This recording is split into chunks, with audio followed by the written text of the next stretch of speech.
परम पिता परमेश्वर, हृदय से आपका धन्यवाद करते हैं आपके महान प्रेम के लिए और उस अनुग्रह के लिए जिसके द्वारा प्रभु आप हम सब लोगों पर, जो आपके पुत्र प्रभु यीशु मसीह पर विश्वास करते हैं, अपना अनुग्रह प्रकट करते हैं। हमारी आवश्यकताओं में प्रभु अपनी सामर्थ्य प्रकट करते हैं, हमारी निर्बलता में हमें बल देते हैं, हमारी बीमारी में हमें चंगाई देते हैं और प्रभु हमें सब प्रकार से सहायता करके हमारे जीवन को अपनी महिमा के लिए तैयार करते हैं। हम आपका धन्यवाद करते हैं आज के पवित्र वचनों के लिए प्रभु, जो पवित्र आत्मा के द्वारा हम प्राप्त करने जा रहे हैं। हम आपसे विनती करते हैं पिता परमेश्वर, आपके अनुग्रह और प्रेम के द्वारा हम सबका जीवन नई सृष्टि बना रहे हैं, ताकि हमारा समर्पण आपको बना रहे, हम आपको समर्पित रहें और हमारे जीवन में नया मनुष्यत्व पैदा करके हमें नई सृष्टि बनाकर आप अपनी महिमा कर सकें और सारी महिमा आपको मिले। धन्यवाद के साथ प्रभु इस प्रार्थना को आपके इकलौते पुत्र प्रभु यीशु मसीह के जीवित, पवित्र और सामर्थी नाम से मांगते हैं, आमीन। Praise the Lord. सबको प्रभु की ओर से आशीष प्राप्त हो। जैसा कि हम लोग लगातार 3 कार्यालयों को या 3 ऑफिसेस को या 3 प्रकार से परमेश्वर के कार्यों को, सेवकाई को, जो वो पुराने नियम में करता था, कार्य करने वाला तो परमेश्वर था। और पुराने नियम के अंतर्गत हमको सीखने को ये मिलता है कि परमेश्वर जो कार्य सीमित रूप से करता था, केवल यहूदियों के बीच में करता था और यहूदियों के लिए करता था, ताकि अन्य जाति जो यहूदियों के से बिल्कुल अलग थी, लेकिन यहूदी भी इसी पृथ्वी पर थे और अन्य जाति उनको देखती थी। परमेश्वर अपना कार्य करता था ताकि अन्य जाति के लोग देखें, उनको ये पता चले कि इनके बीच में जो परमेश्वर है वो कितना महान है, कितना सामर्थी है और वो कैसे अद्भुत काम करता है। ठीक इसी प्रकार से आज परमेश्वर ने अपना दायरा बढ़ा दिया है। अब मसीही लोगों को परमेश्वर ने इस पृथ्वी पर रखा है। जैसे यहूदी थे वैसे ही अब मसीही हैं, कि मसीही लोगों के जीवन के द्वारा, उनके परिवार के द्वारा अन्य जाति के लोग देखें कि परमेश्वर को मानने वाले लोग कैसे होते हैं और परमेश्वर इनके जीवन में कैसे कैसे काम करता है। ये पहला तरीका है परमेश्वर का कि अपने लोगों के द्वारा वो दूसरे लोगों को, जो परमेश्वर में नहीं है, उनको अपनी महिमा दिखाना चाहता है। और परमेश्वर, जब पुराने नियम में आप याजक को देख लीजिए, तो याजक के वंश के लोग ही याजक बनते थे और वो ही बन सकते थे, उसके अलावा नहीं। उनको आप याजक के वंश के लोगों को याजक के पुत्र कह लीजिए। महायाजक के बच्चे याजकीय काम करते थे और इसी प्रकार से राजा का बेटा राजा की गद्दी पे बैठता था। और इसी प्रकार से आप अध्ययन करके देखेंगे तो पता चलेगा कि जो भविष्यवक्ता होते थे, इनके चेले भविष्यवक्ता के बच्चे कहलाते थे, सन्स ऑफ प्रॉफिट। लेकिन वो होते उनके चेले थे, जो उनके साथ रहने लगते थे और उनके साथ रहकर उनके जीवन में पवित्र आत्मा का प्रभाव प्रकट होता था और धीरे धीरे उनमें से किसी किसी को परमेश्वर चुन लिया करता था। अब आपने देखा ये 3 ऑफिसेस जो हमने देखे, इन 3 ऑफिसेस में परमेश्वर लोगों को चुनता कहां से था? बाहर से नहीं चुनता था। इस ऑफिस में जो व्यक्ति नियुक्त होता था, जैसे सबसे पहला महायाजक हारून नियुक्त हुआ, हारून के बच्चों में से किसी एक बच्चे को चुना जाता था महायाजक के लिए। और हर साल एक महायाजक चुना जाता था, क्योंकि महायाजक वहां जाकर लोग अपने इस्राएलियों के पापों को लेकर अपने ऊपर लेकर जाता था और वहां पे परमेश्वर की उपस्थिति में मर जाता था। ये इस बात को दिखाता था कि ये बलिदान पूरा हो गया। लेकिन यीशु मसीह ने आकर उस बलिदान को पूरा करके और तीसरे दिन जिंदा होकर अपनी परमेश्वर की महिमा हम सबके बीच में की, कि परमेश्वर ने अब परमानेंट छुटकारा दिया। वहां टेम्पररी था, यहां परमानेंट। इसी प्रकार से जो भविष्यवाणी पुराने नियम में भविष्यवक्ता होते थे, उनके बच्चे और जो उनसे शिक्षा लेने के लिए जो चेले बनते थे, वो चेले भी उनके बच्चे ही कहलाते थे। वो उसके साथ रहते थे हर समय, और वो एक प्रकार से स्कूल ऑफ प्रॉफिट बन जाता था, और उसके अंतर्गत वो लोग इन सब बातों को समझते थे, सीखते थे। प्रैक्टिकल तरीका था सीखने का, और परमेश्वर कैसे इससे बात करता है, ये परमेश्वर की बातों को कैसे समझता है और कैसे ये बोलता है, तो ये सब चीजें उसके संपर्क में रहकर सीखते थे। और सीखने के बाद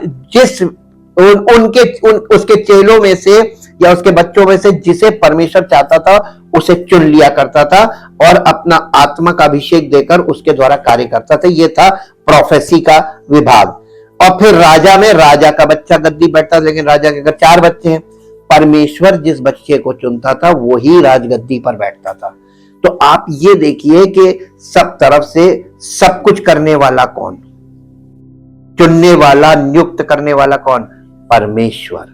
नए नियम के लोगों को इसलिए ये स्टडी करके देखना चाहिए क्योंकि आज के युग में हर व्यक्ति खुद से एक ऑफिस में स्थापित हो जाता, खुद से अपना करने लगता है। ये गलत है। परमेश्वर नियुक्त करता है, क्योंकि वो अपना अभिषेक अगर नहीं देगा तो परमेश्वर का कार्य हो ही नहीं सकता। ये इतना हम लोगों ने सीखा।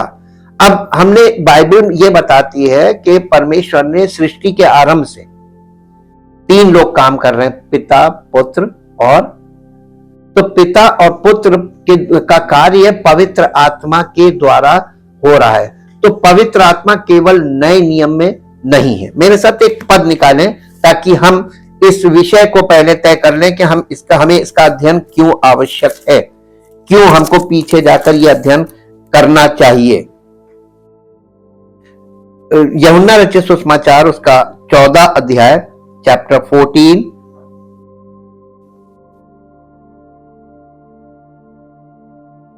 उसका 15, 16 और 17 पद पढ़ेंगे। यदि तुम मुझसे प्रेम रखते हो, अगर तुम मुझसे प्रेम रखते हो, अगर, ये आपको ये नहीं बोला जा रहा कि तुम मुझसे प्रेम रखते हो, डिक्लेरेशन नहीं है। ये एक ऐसा वाक्य है जिसमें यदि लगा हुआ है, संभावना है। अगर तुम मुझसे प्रेम रखते हो तो मेरी आज्ञाओं को तो मानो। पहली कंडीशन यीशु मसीह कह रहा, अगर तुम मुझसे प्रेम रखते हो तो मेरी आज्ञाओं को मानोगे। जी, मैं पिता से विनती करूंगा। और फिर वो कह रहा है, अगर तुम मेरी आज्ञाएं मानोगे तो मैं पिता से विनती करूंगा वो तुम्हें एक और सहायक देगा, और वो तुम्हें एक और सहायक देगा कि वो सर्वदा तुम्हारे साथ रहे, अर्थात सत्य का आत्मा, जिसे संसार यानी सांसारिक व्यक्ति नहीं ग्रहण कर सकता। क्यों नहीं ग्रहण कर सकता?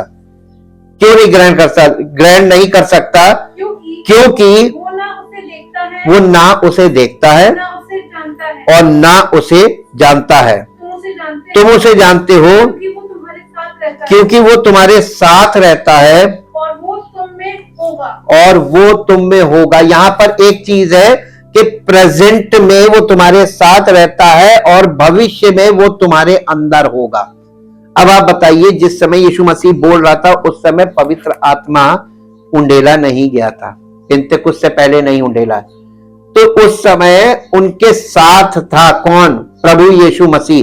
प्रभु यीशु मसीह उनके साथ था और प्रभु यीशु मसीह के ऊपर पवित्र आत्मा का अभिषेक था, यानी अभिषिक्त व्यक्ति उनके साथ था। पवित्र आत्मा का अभिषेक उनके साथ था as a person of Jesus Christ. और उसने भविष्यवाणी की कि और भविष्य में वो तुम में होगा, तुम्हारे अंदर होगा। अब आप इस बात को देखिए कि जब तक पवित्र आत्मा के संपर्क में आप हैं तो पवित्र आत्मा आपके साथ है, लेकिन क्या कारण है कि पवित्र आत्मा अभी तक आपके अंदर उसने प्रवेश नहीं किया? यही हम लोग अध्ययन पुराने नियम में देखकर कर रहे हैं। अध्ययन करके ये देख रहे हैं, परमेश्वर ये दिखा रहा है कि देखो, ये सारी सेवकाई, चाहे वो प्रीस्टहुड हो, चाहे वो राजा हो और चाहे वो भविष्यवक्ता हो, इन तीनों को हमने तीनों का अभिषेक आपको बताया था, अनॉइंटिंग। केवल महायाजक को 3 अनॉइंटिंग थी, और वो 3 अनॉइंटिंग में जो कॉमन अनॉइंटिंग तीनों में है वो है पवित्र आत्मा। बिना पवित्र आत्मा के कोई भविष्यवक्ता नहीं हो सकता, बिना पवित्र आत्मा के अभिषेक के कोई राजा नहीं हो सकता, बिना पवित्र आत्मा के अभिषेक के महायाजक नहीं हो सकता। केवल महायाजक को 2 और अनॉइंटिंग होनी थी, और वो एक थी जल से और दूसरा लहू, है ना।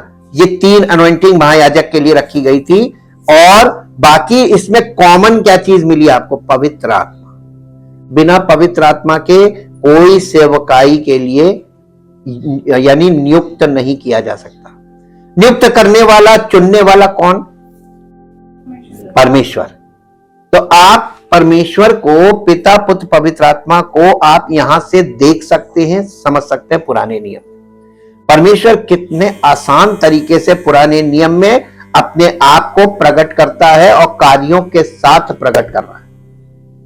हम लोगों ने इस बात को वचन के अध्ययन में देखा और समझा। पता नहीं आप इन चीजों को देख पा रहे हैं कि नहीं, समझ पा रहे हैं कि नहीं, लेकिन स्पष्ट है। यहां जब यीशु मसीह कह रहा है कि संसार उसे ग्रहण नहीं कर सकता, संसार पवित्र आत्मा को कैसे ग्रहण करेगा? ना तो संसार के लोग पवित्र आत्मा जानते हैं, पवित्र आत्मा का तो आज मजाक उड़ा रहे हैं लोग। पवित्र आत्मा का एकदम अजीब तरीके से वो रिप्रेजेंटेशन हो रहा है, जो कि ऐसा वचन में कहीं है ही नहीं। तो ये जो आज लोग दिखा रहे हैं पवित्र आत्मा, इसीलिए पौलुस ने कहा था कौन सा यीशु, कौन सा सुसमाचार और कौन सी आत्मा। आज तरह तरह की आत्माएं आपको देखने को मिलेंगी, लेकिन धोखा मत खाना। पवित्र आत्मा को कोई ना तो देखता है ना जानता है। उस पवित्र आत्मा को हम अध्ययन से पवित्र आत्मा हमें पुराने नियम के अध्ययन में हमको यही तो दिखा रहा है कि पवित्र आत्मा शुरू से काम कर रहा है। पवित्र आत्मा केवल नए नियम में नहीं है, पवित्र आत्मा तो बाइबल की शुरुआत से है, बल्कि पिता पुत्र पवित्र आत्मा शुरुआत से चला आ रहा है, आरंभ से है। मसीह में सब चीजों की सृष्टि हुई, सृष्टि तो आरंभ में हुई, तो इसका मतलब मसीह वचन, वचन के द्वारा सारी सृष्टि बनी। तो वचन कौन है? मसीह। पवित्र आत्मा ने काम किया परमेश्वर की आज्ञा सुनकर, तो सृष्टि में तीनों है, तो सृष्टि में तीनों है, तो परमेश्वर का कार्य है, तीनों लगातार कर रहे हैं, पिता पुत्र पवित्र आत्मा। और इनका प्रगटीकरण पुराने नियम से और अच्छा कहीं आपको मिलेगा नहीं। और आज आप संसार में देखेंगे तो ये परमेश्वर की ओर से जो होना चाहिए वो नहीं है, बल्कि एकदम उल्टा पुल्टा चल रहा है। इसीलिए कंफ्यूजन बना, भ्रम की स्थिति बनी हुई, और लोग ठोकर खा रहे हैं। कुछ समय के बाद लोगों को कुछ समझ में नहीं आता कि ये तो गुमसुम वाला से एक ट्रेडिशन में आप बांध दीजिए, हर साल वो करते करते करते करते करते करते करते करते करते करते धीरे धीरे लोग उकता जाएंगे कि अरे यही करना है। तो ये तो अन्य जाति में हम वैसे ही कर रहे थे। अन्य जाति के लोग एक तरीके में एक विधि में बंध जाते, लेकिन परमेश्वर हमें विधियों में बांधने के लिए नहीं, बल्कि विधियों में हम तो पहले से बंधे हुए हैं, हमें छुड़ाने आया था, बांधने थोड़ी ना आया था। तभी तो प्रभु यीशु मसीह ने कहा कि शास्त्री फरीसियों के उनके ये मूसा गद्दी पर गए, जो कुछ वो तुमको कहे बताए वचन से वो सुनना और मानना, लेकिन उनके जैसे काम मत करना। वो बोलते तो हैं लेकिन करते नहीं है, और उनके बताए हुए उनके तरीकों पे मत चलना।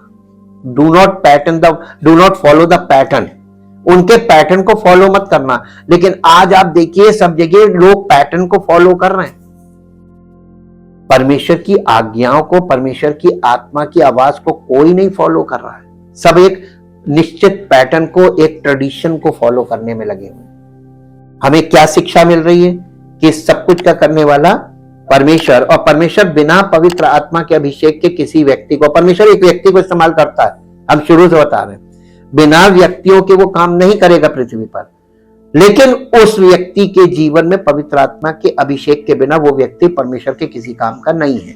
आज हम देखेंगे पुराने नियम में पवित्र आत्मा की क्या भूमिका थी। पुराने नियम में पवित्र आत्मा की भूमिका नए नियम में उनकी भूमिका के समान ही है। जैसे नए नियम है वैसे ही पुराने नियम है, पवित्र आत्मा सेम है। पिता पुत्र पवित्र आत्मा ये कभी नहीं बदल सकते। जब हम पवित्र आत्मा की भूमिका के बारे में बात करते हैं तो हम 4 सामान्य क्षेत्रों को समझ सकते हैं जिनमें पवित्र आत्मा काम करता है। पहला है रीजनरेशन, किसी को नए सिरे से पैदा करना, रीजनरेशन, पुनर्जनन बोलते हैं। फिर उसके बाद निवास करना, इनड्वेलिंग। फिर उसके बाद या उसमें भरना, पवित्र आत्मा से भरना, फिलिंग। उसके बाद है संयम, संयम होना, और सेवा के लिए सशक्तिकरण, एम्पावरमेंट फॉर सर्विस, सेवा के लिए सशक्तिकरण। पवित्र आत्मा के कार्य इन क्षेत्रों के साक्ष्य पुराने नियम में भी उतने ही मौजूद हैं जितने नए नियम में। प्रीस्ट, प्रॉफिट, किंग में हमने देखा कि पवित्र आत्मा उनके द्वारा कैसे काम करता था। अब आप ये देखिए कि पवित्र आत्मा जैसे वहां काम करता था वैसे यहां काम करता था। वहां भी व्यक्तियों के द्वारा काम किया, यहां भी व्यक्तियों के द्वारा, वहां भी चुने हुए लोगों के द्वारा काम किया, यहां भी चुने हुए लोगों के द्वारा काम कर रहा है। अब एक अंतर देखिए, जो बड़ा अंतर है, परमेश्वर इजराइलियों में से चुनता था, अब कलीसिया के लोगों में से चुनता है। सेम चीज है कि नहीं? कलीसिया के बाहर से संसारिक लोगों को नहीं चुनेगा। संसारिक व्यक्ति कोई अचानक से कह दे कि पवित्र आत्मा हमें ये वरदान में, ना, हो ही नहीं सकता। कलीसिया में चेला, यीशु मसीह ने क्या पद्धति तैयारी थी? चेला, चेलों से अपने क्या कहा था? जाओ सारी जाति के लोगों को चेला बनाओ। तो यीशु मसीह ने चेला बनाने की आज्ञा दी थी ना, तो चेले हैं कहां? और जो चेला नहीं बनेगा, जब कोई चेला, यहोशू कौन था मालूम आपको? मूसा का चेला। यहोशू मूसा का चेला था। मूसा की मृत्यु के बाद किसने उस सेवा को आगे बढ़ाया? यहोशू ने, चेला। आप किसी भी, आप भविष्यवक्ताओं में जाकर देख लीजिए, आप राजा में जाकर देख लीजिए, राजाओं में तो बेटा गद्दी पे बैठता था, वंश, लेकिन परमेश्वर वंश को भी बदल देता था। इतना पावरफुल है परमेश्वर। इसीलिए कहा गया है, अनुभव के आधार पर पुराने नियम का आप स्टडी करेंगे तो आपको यह अनुभव प्राप्त होगा कि राजाओं का उदय अस्त परमेश्वर ही करता है। वो जिसको चाहेगा वही गद्दी पे बैठेगा, जिसको नहीं चाहेगा बैठ नहीं सकता, चाहे लोग कितना जोर लगा ले। ये परमेश्वर का अपनी मर्जी है और उसका अपना इच्छा है। आत्मा के कार्य का पहला क्षेत्र पुनर्जनन यानी रीजनरेशन की प्रक्रिया है। पुनर्जनन के लिए दूसरा शब्द है पुनर्जन्म, यानी नए सिरे से जन्म होना, बॉर्न अगेन जिसको बोलते हैं। बॉर्न अगेन से परमेश्वर सबसे पहला काम पवित्र आत्मा क्या करता है? बॉर्न अगेन, हमें नए सिरे से पैदा कर देता। सिरा कैसे बदलता है? मनुष्य जो शरीर से पैदा हुआ है वो शारीरिक है, और जितने मनुष्य आदम से पैदा हुए हैं वो सब शारीरिक रूप से पैदा हुआ है, लेकिन आत्मिक तौर पर मृतक पैदा हुआ है। तो everybody is spiritually dead, physically alive. जब शारीरिक रूप से बच्चा पैदा होता है तो वो आत्मिक तौर से मृतक होता है, शारीरिक तौर पर जीवित होता है। पवित्र आत्मा उसके जीवन से काम कर ही नहीं सकता। पूछिए क्यों? क्योंकि वो आत्मा वाला सेक्शन तो मरा हुआ, और परमेश्वर का आत्मा आत्मा के द्वारा ही काम करेगा, शरीर के द्वारा नहीं करेगा। उसको शरीर के द्वारा कुछ नहीं करना, आत्मा में काम करना है। रीजनरेशन, बॉर्न अगेन, जब तक कोई नए सिरे से जन्म ना ले, सिरा बदलना है। जब अभी हम शारीरिक सिरे से जी रहे हैं, सांसारिक जीवन, लेकिन जब हम बॉर्न अगेन हो जाते हैं तो हम आत्मिक सिरे से जीने लगते हैं। हमारा आत्मिक नजरिया शुरू हो जाता है, शारीरिक नजरिया हट जाता है। और ये होना बहुत जरूरी, इसके बिना परमेश्वर कुछ नहीं करेगा हमारे जीवन में। पुनर्जन्म के लिए दूसरा शब्द पुनर्जन्म है, जिससे हम फिर से जन्म लेने की अवधारणा मिलती है। इसके लिए क्लासिक प्रमाण पाठ यूहन्ना के सुसमाचार में पाया जा सकता है। यीशु मसीह ने कहा था, यूहन्ना रचित सुसमाचार उसका 3 अध्याय और उसका 3 पद पढ़िए। 3 अध्याय का 3 पद। यीशु ने उसको उत्तर दिया, मैं तुझसे सच सच कहता हूं, यदि कोई नए सिरे से ना जन्मे तब तक वो परमेश्वर के राज्य को देख नहीं सकता, या परमेश्वर की कार्यों को देख नहीं सकता। और करेगा परमेश्वर सामने, वो देखेगा भी फिजिकल आइज से, लेकिन अंडरस्टैंड नहीं करेगा। ये दिखाया है कि जब तक कोई नए सिरे से न जन्मे वो परमेश्वर को देख ही नहीं सकता, परमेश्वर के कामों को या पवित्र आत्मा के कामों को समझ नहीं सकता। इससे प्रश्न उठता है, इसका पुराने नियम में पवित्र आत्मा के कार्य से क्या लेना देना है? बाद में निकोदेमुस के साथ अपने संवाद में यीशु ने उससे कहा, तू इजराइल का शिक्षक है। उस समय में आपको मालूम है, फिर एक बात याद दिला दे, जहां ये बातचीत हो रही है उस समय केवल एक ही बाइबल थी, पुराना नियम, नया नियम था ही नहीं। और कहां से शिक्षा दी जाती थी? तो पुराने नियम से अगर शिक्षा नहीं होती तो इतने लोग जो उस जमाने के थे उनको मसीह के बारे में, पवित्र आत्मा के बारे में, नए सिरे से जन्म के बारे में कहां से बताया जाता था? परमेश्वर के वचन से ही तो बताया जाता था, पुराने नियम से तो बताया जाता था। आज लोगों को पुराना नियम नहीं है समझ में आता है, लेकिन पवित्र आत्मा के द्वारा आप जाएंगे तो पुराना नियम आपको बिल्कुल समझ में आएगा। और अगर पुराना नियम समझ में आ गया तो नए नियम में आपको यह समझ में आ जाएगा कि आधार उधर है, उसके ऊपर का यदि फाउंडेशन, जब आप मकान की नींव डाल देते, नींव तो नीचे दब गई। कोई व्यक्ति फाउंडेशन को खोद के नहीं देखता, क्योंकि वो कार्य नहीं कर पाएगा खोद के, ये खोदने वाला काम है। लेकिन जब आप पवित्र आत्मा के कंट्रोल में आ जाएंगे तो पवित्र आत्मा आपको फाउंडेशन के अंदर पहले ले जाएगा, गहराई में, और वहां से दिखाता हुआ ऊपर लाएगा। तब आपको पता चलेगा ये बिल्डिंग आज किस आधार पर खड़ी है और इस बिल्डिंग की पावर कहां है, उसकी फाउंडेशन में। इसीलिए पौलुस ने कहा था कि तू जड़ को नहीं बल्कि जड़ तुझे संभालती है। फाउंडेशन हमें संभालती है। हमारा मसीही जीवन की फाउंडेशन पुराने नियम में है, और अगर फाउंडेशन नहीं है किसी के अंदर तो वो मसीहत में खड़ा नहीं रह पाएगा।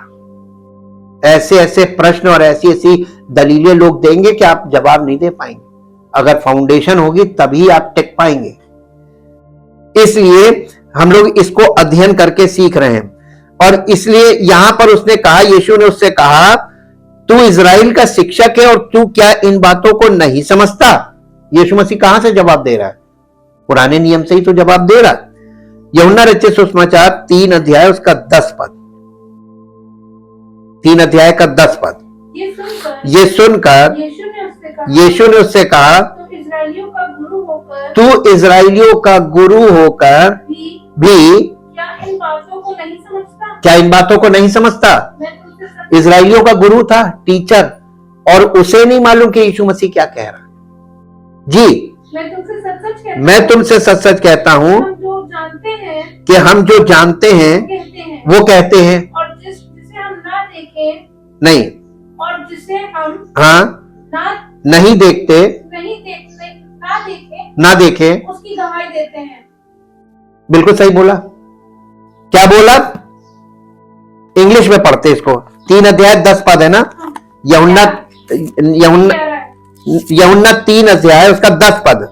10 के बाद 11 में लिखा नहीं, 10 पद में क्या लिखा है? 10 में लिखा है, हाँ। ये सुनकर यीशु ने उससे कहा, तू इजराइलियों का गुरु होकर भी क्या इन बातों को नहीं समझता? मैं तुमसे सच कहता हूं कि हम जो जानते हैं वो कहते हैं, और जिसे हम ना देखें उसकी गवाही देते हैं, और तुम हमारी गवाही ग्रहण नहीं करते। अब यहाँ पे इंग्लिश में पढ़ते, Jesus replied, are you the teacher of Israel and yet do not know nor understand these things?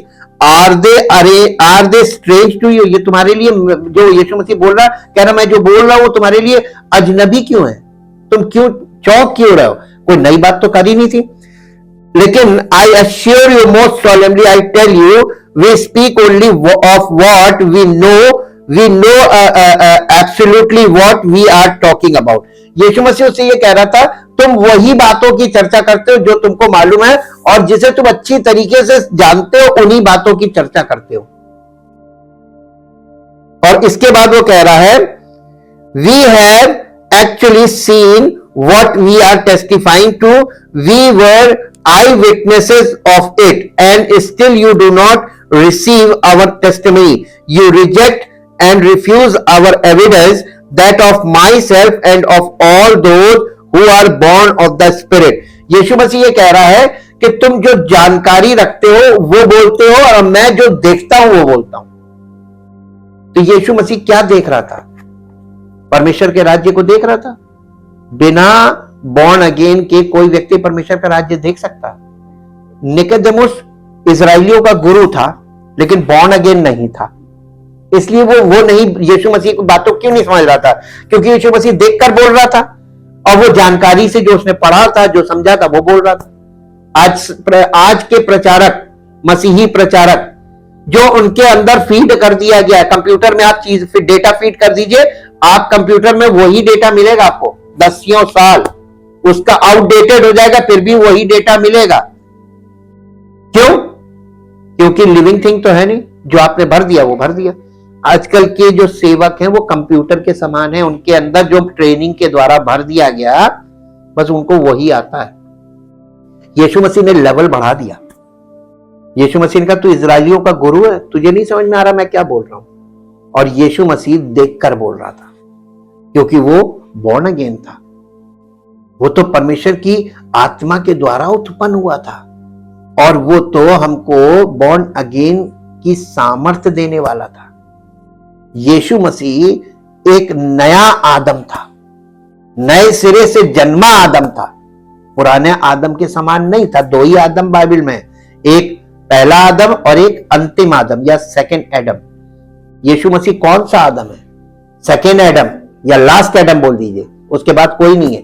तो यीशु मसीह दूसरी एडमिक रेस शुरू कर रहा था, स्पिरिचुअल, और वो निकोदेमुस उससे बात कर रहा था। ये टीचर था, लॉ टीचर।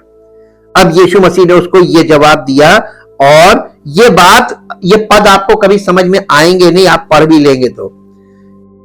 यीशु जो कहना चाह रहे थे वो ये था कि निकोदेमुस को ये सच्चाई जाननी चाहिए थी कि पवित्र आत्मा नए जीवन का स्रोत है, क्योंकि ये पुराने नियम में प्रकट हुआ है। उदाहरण के लिए मूसा ने वादा किए गए देश में प्रवेश करने से पहले इजरायलियों से कहा था कि तुम्हारा परमेश्वर यहोवा तुम्हारे हृदयों और तुम्हारे वंशजों के दिलों का खतना करेगा, ताकि तुम उससे अपने सारे हृदय, सारे प्राण से प्रेम करो और जीवित रहो। व्यवस्था विवरण की पुस्तक 30 अध्याय उसका 6 पद पढ़िए। यहां पर क्या लिखा हुआ है? व्यवस्था विवरण की पुस्तक 30 अध्याय और उसका 6 पद स्पष्ट है, व्यवस्था में ही लिखा हुआ है। और तेरा परमेश्वर यहोवा तेरा और क्या लिखा है? तेरे और तेरे वंश के मन का खतना करेगा, कि तू अपने परमेश्वर यहोवा से अपने सारे मन और सारे प्राण के साथ प्रेम करे, जिससे तू जीवित रहे। अब बताइए, यही तो बॉर्न अगेन है, यही तो बॉर्न अगेन है। व्यवस्था में भी था, और फिर उसको ये बात शायद समझ में आई हो। हृदय का ये खतना परमेश्वर की आत्मा का कार्य है, और इसे केवल उसके द्वारा ही पूरा किया जा सकता है। बॉर्न अगेन किसके हाथ में? नए सिरे से हमको उत्पन्न करना किसके हाथ में? और आज के युग में बॉर्न अगेन क्यों नहीं हो रहे लोग? अब इसी से जुड़ता हुआ दूसरा सवाल, इसका मतलब जो सेवकाई की जा रही है वो पवित्र आत्मा की सामर्थ काम नहीं कर रही है, और पवित्र आत्मा की सामर्थ के द्वारा सेवकाई नहीं हो रही है, इसलिए नए सिरे से लोग जन्म नहीं ले रहे। इसका ये आपको, और ये देखिए, यहेजकेल की पुस्तक उसका 11 अध्याय, यहेजकेल की पुस्तक उसका 11 अध्याय और उसका 19 और 20 पद देखेंगे। मैं उनका हृदय एक कर दूंगा और उनके भीतर नई आत्मा उत्पन्न करूंगा, और उनकी देह में से पत्थर का सा हृदय निकाल कर उन्हें मांस का हृदय दूंगा। 17 पद भी पढ़े तो लिखा है, इसलिए उनसे कह, प्रभु यहोवा यूं कहता है, मैं तुमको जाति जाति के लोगों के बीच से बटोरूंगा। आज कलीसिया में कहां कहां से लोगों को लेकर आ रहा है, ला रहा है कि नहीं ला रहा? क्यों ला रहा है? लिखा बटोरूंगा और जिन जिन देशों में तुम तितर बितर किए गए हो उनमें से तुमको इकट्ठा करूंगा और तुम्हें इजराइल की भूमि दूंगा। वे वहां पहुंचकर उस देश की सब घृणित मूर्तें और सब घृणित काम भी उनसे दूर करेंगे। मैं उनका हृदय, तब कह रहा, मैं उनका हृदय एक कर दूंगा और उनके भीतर नई आत्मा उत्पन्न करूंगा और उनकी देह में से पत्थर का सा हृदय निकालकर उन्हें मांस का हृदय दूंगा। एकदम परमेश्वर ने एकदम सही प्रोसेस बताया ना। और ये प्रोसेस कहां पूरा करे? कलीसिया में यही तो करना मांग रहा वो।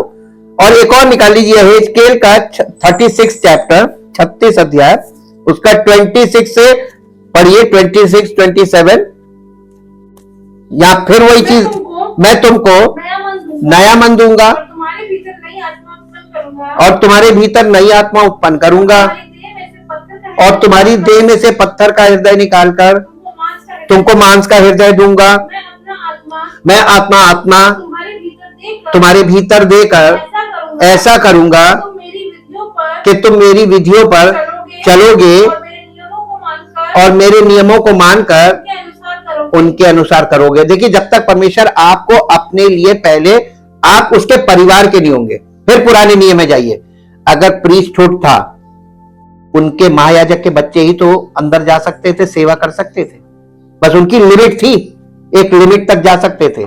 मसीह में जब हम हैं तो मसीह में जो सेवक है उसकी भी एक लिमिट है, वो लिमिट तक जा सकता नहीं।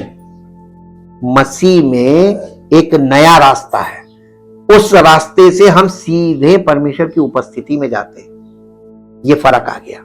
वो लोग पर्दे के पास तक जाते थे, पर्दा यीशु मसीह की मृत्यु के समय 2 भागों में फट गया। परम पवित्र स्थान, पूरा स्थान परम पवित्र, यानी परमेश्वर की उपस्थिति हो गई। अब हम सीधे परमेश्वर की उपस्थिति में प्रवेश करते हैं मसीह के द्वारा। तो मसीह के द्वारा प्रवेश करने के लिए सबसे पहली कंडीशन है कि मसीह में जन्म लेना, बॉर्न अगेन। अगर आप बॉर्न अगेन हो गए तो हमारा महायाजक यीशु मसीह है और उसके अभिषेक के कारण हम परमेश्वर की उपस्थिति में प्रवेश करते हैं। हम अपनी खूबियों के कारण नहीं करते। एकदम क्लियर है। भविष्यवक्ता के बच्चे भविष्यवाणी कर सकते थे, तो हम अगर मसीह के बच्चे हैं तो मसीह ने तो भविष्यवाणी को पूरा कंप्लीट कर दिया। वो उससे सच्चा और उससे महान कोई है ही नहीं। तो हमारे अंदर मसीह का आत्मा यानी भविष्यवाणी का आत्मा है। इसीलिए लिखा जो मसीह में है वो उनके अंदर भविष्यवाणी की आत्मा काम करती है। यहां पे प्रोफेसी एक गिफ्ट हो गई। उसके बाद आप देखिए हम राजपदधारी याजकों का समाज बन गए। कैसे? मसीह में नए सिरे से जन्म होने के बाद, बॉर्न अगेन होने के बाद आपके लिए ये तीनों ऑफिसेस गिफ्ट में काम करने लगे, गिफ्ट के रूप में। ये है मसीह में। और आत्मा के पुनर्जीवित करने वाले कार्य का फल विश्वास है। यानी बॉर्न अगेन का मतलब है, बॉर्न अगेन वो व्यक्ति है जिसके अंदर विश्वास पैदा हो गया। विश्वास का पैदा हो जाना नए सिरे से जन्म है। और सरल हो गया ना। अगर आपके अंदर विश्वास पैदा हो गया कि यीशु मसीह के अलावा और कोई है ही नहीं और आपने पूरी तरीके से अपना जीवन उसको समर्पित कर दिया, तो आप मसीह में हैं। अब अपने जीवन पर ध्यान रखिए कि आपके जीवन को हिलाने की कोशिश की जाएगी। अभी आप इमेच्योर हैं तो आपके ऊपर अटैक बहुत होंगे। जी, इफिसियों की पत्री 2 अध्याय, इफिसियों की पत्री 2 अध्याय उसका 8 पद पढ़िए। 2 अध्याय का 8 पद, इफिसियों 2 अध्याय। क्योंकि विश्वास के द्वारा अनुग्रह ही से तुम्हारा उद्धार हुआ है और ये तुम्हारी ओर से नहीं, ये वरन परमेश्वर का दान है और ना कर्मों के कारण, ऐसा ना हो कि कोई घमंड करे। मसीह में आप अगर बॉर्न अगेन हुए हैं तो अपने कर्मों के कारण नहीं हुए। पहली चीज, धोखा मत खाइएगा और ना कभी ये घमंड कीजिएगा कि हम मसीह में अपनी खूबी से, अपनी ताकत से, बहुत मेहनत करके हम मसीह में आए। ना, मसीह में मेहनत नहीं है, मसीह में कोई मेहनत नहीं है। सेत में धर्मी, आपके कुछ किए के आधार पर नहीं, हमारे प्रभु के किए के आधार पर। कार्य उसने किया है, हमने केवल उसके कार्य पर विश्वास किया है। तो केवल ये विश्वास पैदा कहां से होता है? पवित्र आत्मा के द्वारा। और ये पैदा होने का मतलब बॉर्न अगेन। और इसलिए अब हम जानते हैं कि पुराने नियम में विश्वास करने वाले लोग थे, क्योंकि इब्रानियों 11 में उनमें से कई के नाम हैं। यदि विश्वास पवित्र आत्मा की पुनर्जीवित करने वाली शक्ति से उत्पन्न होता है, तो ये पुराने नियम के लिए, पुराने नियम के जो हीरोज थे, जिनको आप संत भी कह सकते हैं, हीरो भी कह सकते हैं, के लिए मामला होना चाहिए, जो क्रूस की ओर देखते थे, ये विश्वास करते हुए कि परमेश्वर ने उनकी मुक्ति के संबंध में जो वादा किया था वो पूरा होगा। उन्होंने वादों को देखा और दूर से उनका स्वागत किया। इब्रानियों की पत्री उसका 11 अध्याय उसका 13 पद पढ़िए। इब्रानियों की पत्री 11 अध्याय और उसका 13 पद, यहां इस प्रकार से लिखा हुआ है। ये सब विश्वास की के दशा, पुराने नियम के सारे लोगों की एक लिस्ट है, उसके बाद लिखा है ये सब विश्वास की ही दशा में मरे और उन्होंने प्रतिज्ञा की हुई वस्तुएं नहीं पाई, प्रतिज्ञा की हुई वस्तु नहीं पाई। वो क्या थी? पवित्र आत्मा। पवित्र आत्मा नहीं, पवित्र आत्मा तो उनके पास था। प्रतिज्ञा की हुई वस्तु का मतलब, आगे पढ़िए। पर उन्हें दूर से देखकर आनंदित हुए, यानी मसीह को नहीं प्राप्त किया और मसीह को दूर से, मसीह के राज्य को देखा और आनंदित हुए और मान लिया कि हम पृथ्वी पर परदेसी और बाहरी हैं, हम पृथ्वी पर परदेसी और बाहरी हैं। जो ऐसी बातें कहते हैं, जो ऐसी बातें कहते हैं वो प्रकट करते हैं कि स्वदेश की खोज में, यानी परमेश्वर के राज्य की खोज में। विश्वास से स्वीकार किया कि परमेश्वर ने जो वादा किया था वो उसे पूरा भी करेगा। परमेश्वर ने जो वादा किया था उसे पूरा भी करेगा। और नए नियम में परमेश्वर ने अपने पुत्र को भेजकर उस वायदे को पूरा किया। अनंत छुटकारा, अनंत आशीष, मसीह में हमको सब कुछ हमें दे दिया। ये सब चीजें उन्होंने पहले विश्वास से देखी और मान लिया था। पुराने नियम में आत्मा के कार्य का दूसरा पहलू वास करना या भरना, पवित्र आत्मा से भरना, फिलिंग। यहीं पर पुराने और नए नियम में आत्मा की भूमिकाओं के बीच प्रमुख अंतर स्पष्ट है। नया नियम विश्वासियों में पवित्र आत्मा के स्थायी वास की शिक्षा देता है।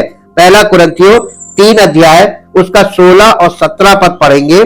पहला कुरिन्थियों 3 अध्याय उसका 16 और 17 पद, यहां इस प्रकार से लिखा है। क्या तुम नहीं जानते कि तुम परमेश्वर का मंदिर हो, तुम परमेश्वर का मंदिर हो परमेश्वर का आत्मा और परमेश्वर का आत्मा तुम में वास करता है। यदि कोई परमेश्वर के मंदिर को नष्ट करेगा परमेश्वर उसे नष्ट करेगा। परमेश्वर का मंदिर है कौन? ये हमारी बॉडी।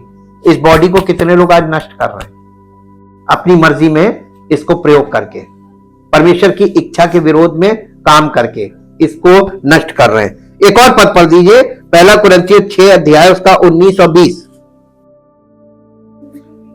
हाँ, क्या तुम नहीं जानते कि तुम्हारी देह पवित्र आत्मा का मंदिर है जो तुम में बसा हुआ है और तुम्हें परमेश्वर की ओर से मिला, तुम्हें परमेश्वर की ओर से मिला है और तुम अपनी ही हो नहीं, और तुम अपनी नहीं हो, और तुम अपने नहीं हो, क्योंकि दाम देकर मोल लिए गए हो। अब हमको किसी ने खरीद लिया है। हमारे ऊपर जो तमाम दोष लगे थे और हम मृत्यु के बंधन में थे, किसी ने हमको जीवन दिया, और वो भी नए सिरे से जीवन दिया। हमारी आत्मा को जीवन दिया, हमारी आत्मा को जिला दिया, ताकि हम अनंत जीवन के वारिस बने। तो अब हम किसके अधीन हो गए? किसके ऋणी हैं? उसके जिसने हमारे लिए प्राण दिया और हमें जीवन दे दिया। और हमको जीवन इसलिए दिया ताकि हमारा जीवन उसकी इच्छा को पूरा करने वाला जीवन हो। और आज भी लोग अपने आप को कहते तो है मसीही विश्वासी है, लेकिन सारी बातें उनके जीवन में अपनी इच्छा से हो रही। अपनी इच्छा से अपना समय नियुक्त करना, अपनी इच्छा से अपना सब काम करना, इच्छा नहीं है तो नहीं करना, ये मसीहत नहीं है। इसलिए अपनी देह के द्वारा परमेश्वर की महिमा करो, ये अनिवार्य हो गया। जब हम मुक्ति के लिए मसीह में अपना विश्वास रखते हैं तो पवित्र आत्मा हमारे भीतर रहने के लिए आती है। प्रेरित पौलुस इसे स्थायी निवास को हमारी विरासत की गारंटी कहता है। ये हमारी विरासत की गारंटी है, पवित्र आत्मा का हमारे अंदर आना। इफिसियों की पत्री 1 अध्याय उसका 13 और 14 पद पढ़ेंगे।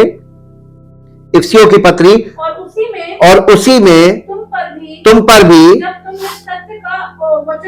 जब तुमने सत्य का वचन सुना, जो तुम्हारे उद्धार का सुसमाचार है और जिस पर तुमने विश्वास किया,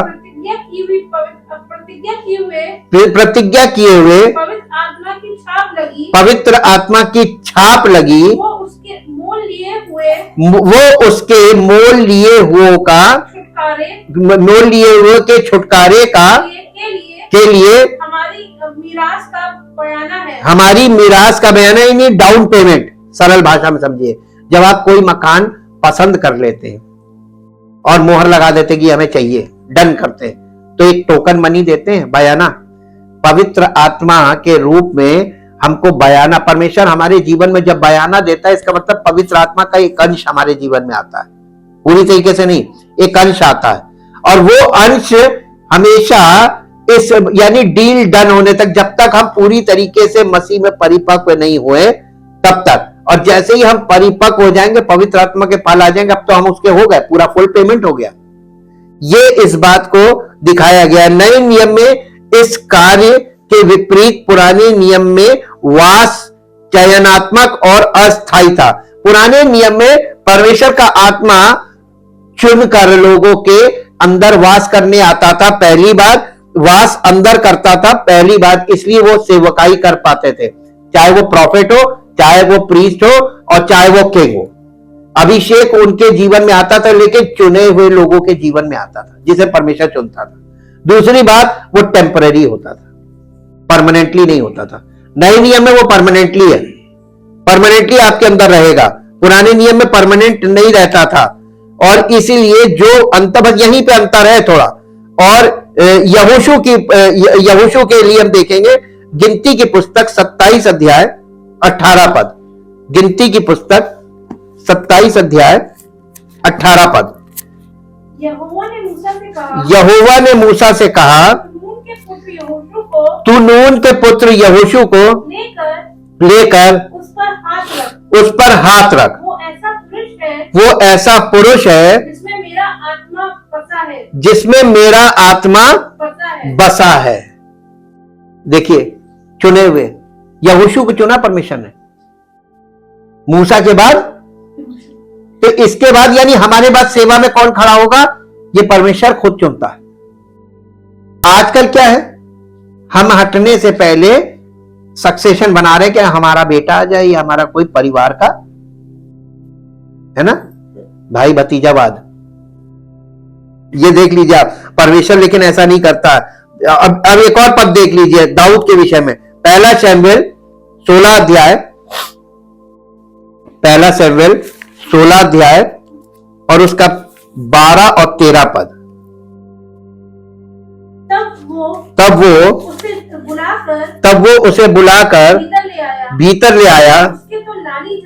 उसके तो लाली झलकती थी और उसकी आंखें सुंदर, उसका रूप सुडौल था। तब यहोवा ने कहा, उठकर इसका अभिषेक कर। भविष्य वक्ता को यहोवा ने कहा, उठकर इसका अभिषेक कर। यानी जिसका परमेश्वर चाहता था उसका अभिषेक होता था। आज कैसे अपने आप लोगों को अभिषेक हो जाएगा? आज के युग में एक आपको प्रॉब्लम दिख रही होगी, सब अपने आप अभिषेक हो गए बिना पवित्र आत्मा के। नहीं, अभिषेक परमेश्वर करता था, और कैसे करता था। और यहां तक कि शाऊल के विषय में देख लीजिए 1 शमूएल 10 अध्याय का 10 पद। 10 अध्याय का 10 पद। जब वे उधर उस पहाड़ के पास आए, तब नबियों का एक दल उसको मिला और परमेश्वर का आत्मा उस पर बल से उतरा उस पर बल से उतरा और वो उनके बीच में नबूवत करने लगा। हाँ, भविष्यवाणी करने लगा। जब उन सबों ने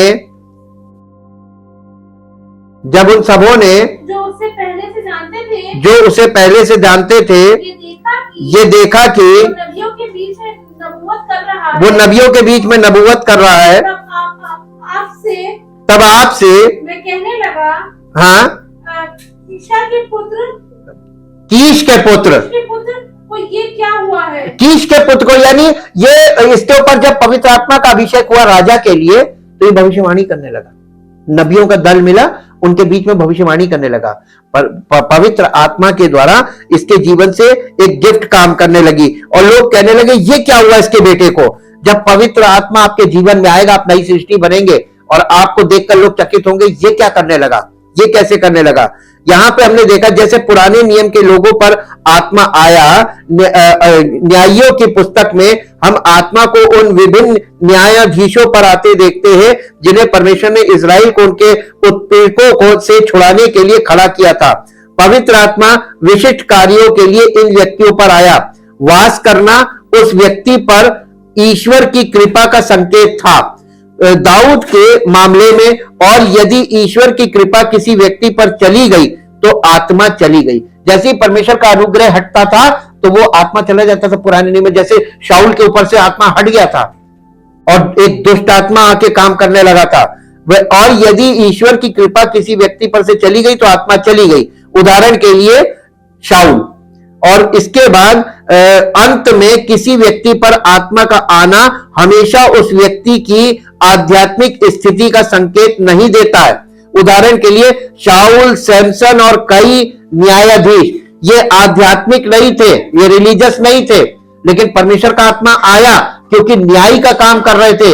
न्याय का काम करने के लिए पवित्र आत्मा आता था और न्याय का काम करता था। इसलिए जबकि नए नियम में आत्मा केवल विश्वासियों में वास करती है और ये वास स्थायी है, आत्मा पुराने नियम के कुछ व्यक्तियों पर एक विशिष्ट कार्य के लिए आई, चाहे उनकी आध्यात्मिक स्थिति कुछ भी हो। एक बार जब कार्य पूरा हो गया तो संभवतः आत्मा उस व्यक्ति से चली गई। परमेश्वर का आत्मा आता था और अपनी सेवकाई करके और चला जाता था। आज भी लोग यही पैटर्न लेकर खड़े, जीवन चरित्र उनका खराब है और वो ऑफिस में खड़े हुए थे, जब हम स्टेज पे जाएंगे तो पवित्र आत्मा काम करेगा और फिर आकर हम अपनी मर्जी में। क्या आज के युग में, मसीह के युग में ये पॉसिबल है? नहीं, ये अब नहीं चलेगा। कहा कि कॉपी लोग कर रहे हैं पुराने नियम की, क्योंकि वो उसको सही ढंग से समझ नहीं पा रहे हैं कि वहां पे परमेश्वर ऐसा क्यों करता था और यहां पे अब वो बदल गया है। पुराने नियम में आत्मा के कार्य का तीसरा पहलू पाप पर उसका संयम है। उत्पत्ति की पुस्तक के 6 अध्याय के 3 पद में लिखा हुआ है, 6 अध्याय उसका 3 पद,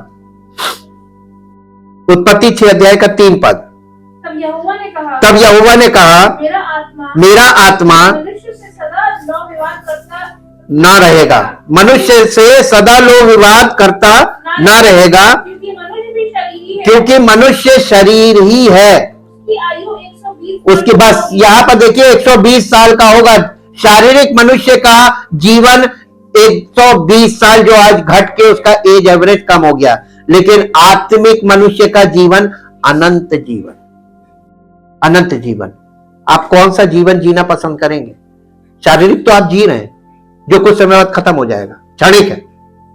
इसके बाद अगर आप जीते जी नए सिरे से जन्म लेते हैं तो आप अनंत जीवन के वारिस बनेंगे। बताइए, अब आपको, जब आप मनुष्य योनि में हैं और मनुष्य का जन्म आपको मिला है तो परमेश्वर का बहुत धन्यवाद कीजिए सबसे पहले इस बात के लिए कि उसने हमें मनुष्य के रूप में बनाया, अपने समान, अपनी छवि दी, और हमारे जीवन से अगर उसकी महिमा नहीं हुई तो हम परमेश्वर की संतान नहीं है, उसकी छवि हमारे अंदर से नहीं प्रकट हुई। साधारण बात, तो आपको अनंत जीवन नहीं मिलेगा। और यीशु मसीह यही बात, यही मुद्दा क्लियर करने के लिए संसार में आया। और जब पाप के संबंध में परमेश्वर का धैर्य उबलने के बिंदु तक पहुंच जाता है तो उस संयम को हटाया जा सकता है। ये विचार 2 थिस्सलुनीकियों 2 अध्याय दूसरा थिस्सलुनीकियों 2 अध्याय उसका 3 से 8 तक पढ़ दीजिए, 3 से 8 तक। दूसरा थिस्सलुनीकियों 2 अध्याय, यहां दूसरा थिस्सलुनीकियों इसी रीति से है, किसी रीति से किसी के धोखे में ना आना। 2 अध्याय उसका 3 पद से, हाँ, वही है। हाँ दूसरा थिस्सलुनीकियों 2 अध्याय, उसका 3 पद। हाँ किसी रीति से किसी रीति से किसी के धोखे में ना आना, किसी के धोखे में ना आना, क्योंकि वो दिन ना आएगा वो दिन ना आएगा जब तक धर्म का त्याग ना हो ले, जब तक धर्म का त्याग ना हो ले, और वो पाप का पुरुष अर्थात विनाश का पुत्र प्रकट ना हो, जो विरोध करता है और हर एक से ईश्वर या पृथ्वी पूज्य कहलाता है, जो ईश्वर या पूज्य कहलाता है, अपने आप को बड़ा ठहराता है, अपने आप को बड़ा ठहराता है, यहाँ तक कि परमेश्वर के मंदिर में वो परमेश्वर के मंदिर में बैठकर अपने आप को ईश्वर ठहराता है। क्या तुम्हें स्मरण नहीं कि जब मैं तुम्हारे यहाँ था तो तुमसे ये बातें कहा करता था? तुम उस वस्तु को जानते हो जो अभी उसे रोक रहा है कि वो अपने ही समय में प्रकट हो, क्योंकि अधर्म का भेद अब भी कार्य करता जाता है, पर अभी एक रोकने वाला है, जब तक वो दूर ना हो जाए वही वो रोके रहेगा, तब वो अधर्मी प्रकट होगा, जिसे प्रभु यीशु अपने मुंह की फूंक से मार डालेगा। हाँ, प्रभु यीशु अपने मुंह की फूंक से मार डालेगा अपने आगमन के तेज से भस्म करेगा। देखिए अभी एक क्या चीज है रोकने? Holi spirit is the restraining power, रोकने वाला। आपको गलत चीज से, गलत विचार से, गलत कार्य करने से रोकने वाला कौन है? पवित्र आत्मा। जब पवित्र आत्मा आपके अंदर होगा तो वो आपको हर उस चीज से जो गलत है, हर उस बात से जो आप बोलते हैं वो गलत है, आपको रोकने का काम करेगा। रिस्ट्रेनिंग पावर, उसको रोकने वाला। और जब तक वो है पवित्र आत्मा, वो रोकने का काम करेगा और वो रोक टोक करेगा। ये मत करो, वो मत करो, ऐसे मत करो। ये पवित्र आत्मा ही तो हमको रोक टोक करता है। और वो यानी जब वो पवित्र आत्मा, जब आदमी आदतन गलत करने का आदी हो जाता है, तब पवित्र आत्मा काम करना बंद कर देता, रोकना बंद कर देता। जाओ तुम अब कर ही लो। और इसीलिए यहां पर यह बात लिखी हुई है कि कैसे परमेश्वर रोकने का काम कर रहा है और एक सीमा तक करता है। प्रकट नहीं होगा। पवित्र आत्मा शैतान की शक्ति को नियंत्रित करता है और उसे तभी रिहा करेगा जब ऐसा करना उसके उद्देश्यों के अनुकूल होगा। पुराने नियम में आत्मा के कार्य का चौथा और अंतिम पहलू सेवा के लिए क्षमता प्रदान करना है।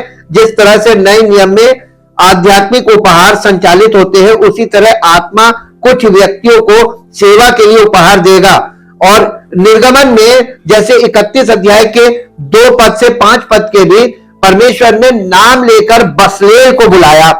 और बसलेल जो है वो एक आम आदमी था। परमेश्वर ने कहा इसको मैंने पवित्र आत्मा से ऐसा इसको भरा है कि ये कारीगरी करेगा, नक्काशी करेगा। और सारे नक्काशी के काम, बड़ी कठिन नक्काशी थी उसके अंदर, उसका काम करने के लिए उसने, परमेश्वर ने अपनी आत्मा का ऐसा अभिषेक दिया कि वो नक्काशी करता था।